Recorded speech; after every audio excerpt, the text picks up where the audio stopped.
When setting up router bit depths, it's pretty easy just to grab a ruler and kind of measure that and eyeball it. But there can be a problem when you have a larger opening on your router base because the ruler wants to fall through and it's really hard to engage it on that base and get a good reading. So I've come up with a little bit better way, I think, and that's this router bit depth gauge block.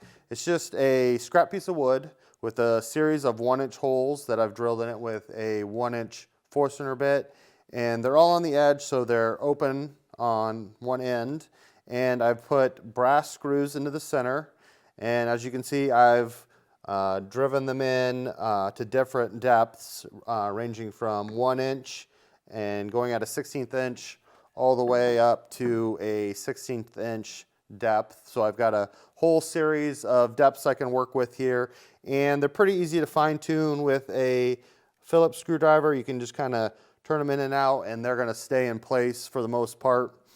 And once I have my block set up, so if we want to do a 1/2 inch depth on the bit, we'll just bring this in here and get that set right on top, and then I can adjust the height of the router bit up or down until I'm just touching that screw.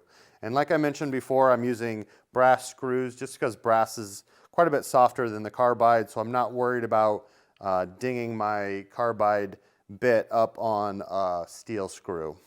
And the best part about using this setup is I can flip it over, I can take it over to the router table and set up bit heights at the router table as well. I just found it's a really great way and convenient way to set up bit heights with my router. So I suggest making your own.